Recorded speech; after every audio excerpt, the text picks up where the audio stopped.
ఓం సాయిరాం. బాబా భక్తులందరికీ కూడా నమస్కారం అండి. అందరూ కూడా సుఖంగా సంతోషంగా ఎప్పుడూ కూడా ఆనందంగా ఉండాలి అని చెప్పి ఆ బాబాగారి తరపున నేను కూడా మనస్ఫూర్తిగా కోరుకుంటున్నాను.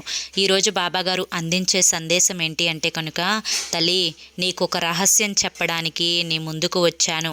ఈరోజు నేను చెప్పే ఈ రహస్యంతో నీ యొక్క కష్టాలను తీర్చుకోవచ్చు, నీ యొక్క బాధలను తీర్చుకోవచ్చు, నీ యొక్క సమస్యలన్నింటికీ కూడా ఒక ముగింపు చెప్పవచ్చమ్మా. అయితే ఆ రహస్యాన్ని వింటావా అని చెప్పి ఏదో తెలియని సందేశాన్ని ఈరోజు బాబాగారు మనకు అందించడానికి వచ్చారండి. మరి ఆ సందేశం ఏంటో మీరు తెలుసుకోవాలి అనుకుంటే కనుక కింద మీకు @సాయి పిలుపు అని ఛానల్ నేమ్ కనిపిస్తుంది కదండి. ఆ నేమ్ కింద ఉన్న ప్లే బటన్ని కానీ టైటిల్ని కానీ మీరు క్లిక్ చేస్తే మీకోసం బాబాగారు చెప్పాలి అనుకుంటున్న ఫుల్ వీడియో అనేది ఓపెన్ అవుతుంది. అందరూ కూడా ఓపెన్ చేసి తప్పకుండా చూడండి. ఎందుకంటే బాబాగారు ఏది చెప్పినా కూడా అది మన భవిష్యత్తు కోసమే కాబట్టి.